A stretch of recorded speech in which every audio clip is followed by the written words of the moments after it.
Welcome back to the channel. I'm just returning from Sodium fishing gear. I got a bunch of gift cards from Christmas and I went down there to take advantage of the after Christmas sale. So I'm gonna go down to my shop. I'm gonna get some things set up because we're gonna do a little chalk talk today. Talk about how to attack oyster bars for success with black drum, redfish, snook, even speckled trout. So if you're interested in learning that, well, come down and join me. Let's go. Okay, as you can see, we're set up to do a little bit of X's and O's on the old whiteboard here on how to fish an oyster bar. And yes, I know I may not be the most artistically gifted illustrator, but I think this is going to get the point across to you. But before I dive into a detailed explanation on how you're going to do this, I just wanted to share a couple of things I picked up with those gift cards from Sodium. One was something I found a few weeks ago, and we all know how Z-Man Elastec baits can sometimes be a little bit challenging to rig, but I found a spike-driven Texas rig offset hook that works extremely well. These are made by BKK, they're Permalock, and they come in various weights. So I picked up a few of these boxes. They're pretty nice. I like the way they have them organized. And I've been looking, even though I have a relationship, it's tough to get everything you want out of Yeti. But I've been looking for this duck camo for a long time, and I finally got one of these tumblers. So, you know, Santa's gonna give you gift cards, you may as well take advantage of it. Okay, let's break down what I'm gonna get into today. And let's start off with talking about the tide height that I prefer to fish oyster bars. Mid to high tide, that's right. That's when I really leverage these parts or magnets within an estuary, these oyster bars. Now, whether that's mid to high or high to mid, but that's when they're the most valuable to me because that's when water's touching them or covering them. In the summer months, when they're really covered a lot, you know, you're fishing the top of the oyster bar quite a bit because all the bait fish are up on top of it and they're trying not to come off of it because if they slide off this oyster bar, they're gonna get smashed. But at that mid-tide level, a lot of things happen. Now, again, I'm not the best illustrator in the world, but I drew I'm gonna say a bean shape or a kidney shaped oyster bar here that has been affected by the tide moving in this direction. It has shaped it.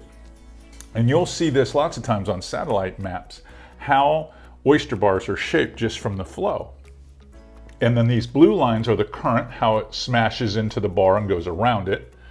And then I've got these little red lines here are depicting a baitfish school. And these bigger green shapes here are, you know, signaling game fish. Now, a lot of the fish that will hunt or look around for ways to feed off oyster bars are going to be sheep's head, flounder, black drum, redfish, speckled trout, snook. All of those types of fish use oyster bars regularly, especially if it's in the part of the estuary where there's enough fresh water and enough salt water to create lots of these opportunities where this is kind of the pattern. Now, you will find oyster bars that are further out into the estuary, closer to the salt water, and they might be weaker looking oyster bars. They might not nearly be as prolific and not as numerous. That's when the pattern doesn't work out quite as well. It works out, but not as good as it does in the areas where there's lots of them, because those fish, it's ingrained in them that these are places that you go to eat. So when you're looking at a chart, you're going to want to look for the zones that are closer to the part of the estuary where you have freshwater influence, and that these two bodies of water collide, and that's where this pattern works the best. Now, as this water hits this bar, going this direction, that's why the arrows are that way, what you're gonna notice is it's going to create, because of an upwelling, okay, effect, it's going to create a swash channel along that leading edge. What is a swash channel? A swash channel is think of it like when you go to the beach and you step off the sand and you go down about a foot and then you come back up onto the sand again. That is the same effect that you have here.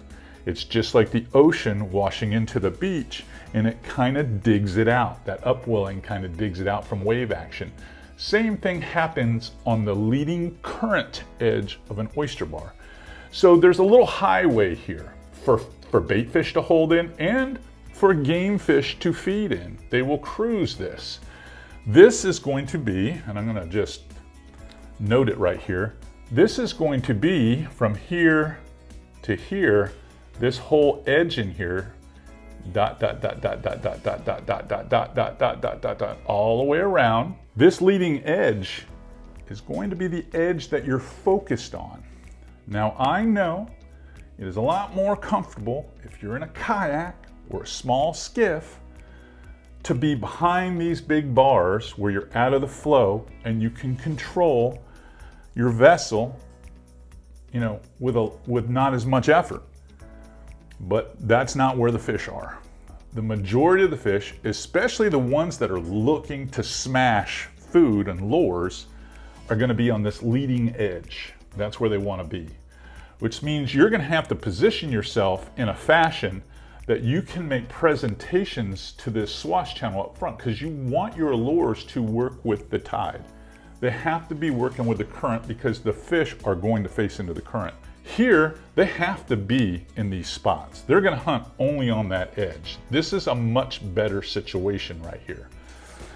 Now, for me, along that leading edge, the biggest predators, the ones that are at the apex predator level, they're gonna wanna be on that deepest portion of that leading edge, because they know that this baitfish school and whatever else comes off the mud flat into the oyster bar and has to come around, as that water's changing, it will allow a few baits to slide past, and they're going to feed down here on this corner. That's gonna be the best spot to fish. That's where I'm gonna focus my effort, is right in here. But I'll have to present up here to get it to fall down so it looks natural. You can't throw right on top of them. You'll have to throw it up here and then work that lure back down. Now on high tide, this school here might move right up on top of the oyster bar itself. And lots of times in the warmer months, you would be targeting the top of the bars. But mid-tide level, always that leading edge, always that swash channel. And within that swash channel, there will be a concentration of bait in one particular zone. There's an eddy being created, there's something odd where most of the bait is trying to stay and hop and just stay in one particular spot. When you find, and in this case it's right here, when you find that zone, you'll continue to make presentations up above it where you're landing up here and then working it back through.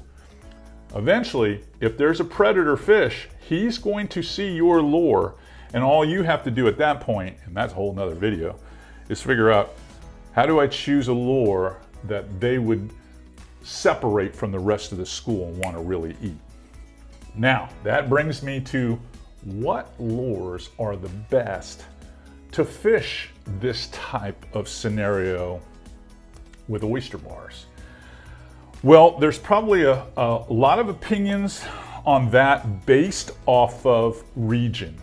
It would be quite different in Texas than it might be somewhere in the upper Gulf Coast from Alabama to Louisiana. And then again, in the Carolina zone, moving toward Virginia, it could be much different than it is here in Florida. And Florida has so much coastline, it would play different in different regions of Florida. But I put a few over here and let me reach for them. Got them on my BUZBE box here. All right, so number one, we talk about bait fish being a big I'm going to say probably the largest percentage of the forage that's going to be around an oyster bar that you know that's there because you see them.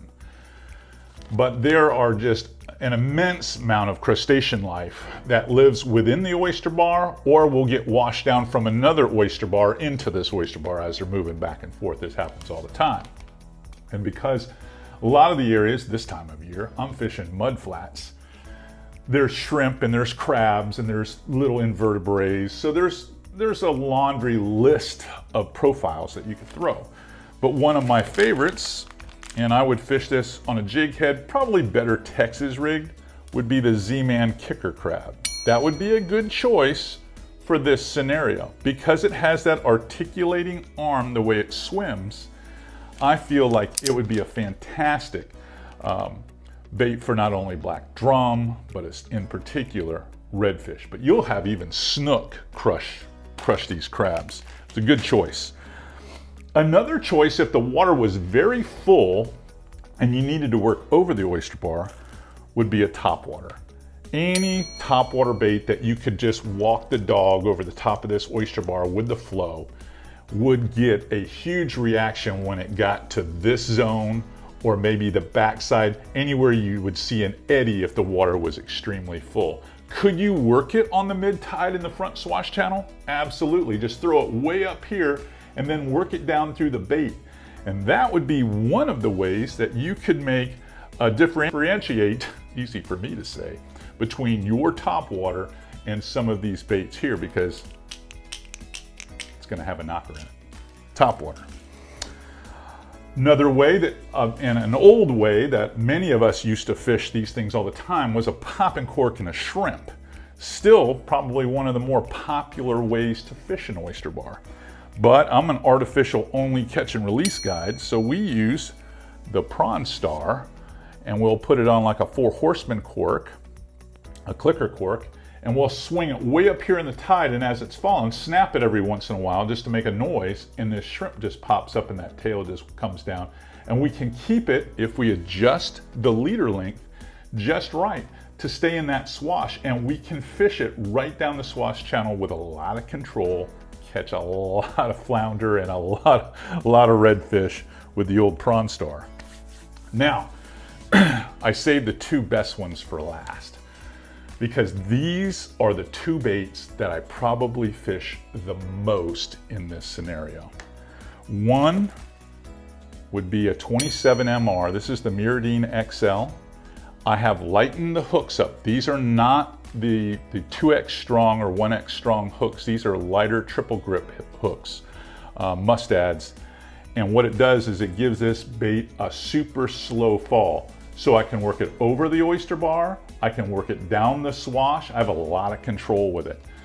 This happens to be more of a root beer color lure, but I fish this in a lot of whites and I fish it in a lot of golds, but this copper color really does produce.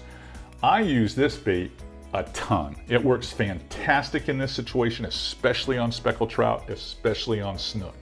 It's one of my favorite baits to throw is the 27 MR from Mirrolure. And then lastly, this one's probably gonna be the easiest one for you to have the most success. Remember that Permalock hook system that I showed you? I've been playing with this a bit. Well, I've been rigging them on my Mullitrons, my Z-Man Mullitrons. That's that wedge tail bait. This bait has a ton of control whether I ramp the speed up or if I fish it slow. That tail has that slow swing and not a lot of body roll. And I will swim that slowly down that swash channel. I'll fish it off the flat around the corner. I'm not worried about getting hung up. It does not get hung up. The weight is in the nose. I'll fish it over the top of the oyster bar on the high side. Probably my favorite oyster bar bait are these Mullitrons. This is the 4.0. I fish it a lot. I've caught everything on it. Everything, including black drum. So if you're looking for a do-all bait to fish this scenario, try those 4-inch unrigged Z-Man Mullitrons with those new Permalock rigging hooks from BKK. This is something that I do regularly for these chalk talks for all my students at FlatsClassUniversity.com. So if you're looking for something more structured and a deeper dive, immerse yourself into learning how to become the best inshore angler you could be, come join me over there. That's all I've got for you today. Until next time, which will be tomorrow, I'll be back here with another tip from FlatsClass University.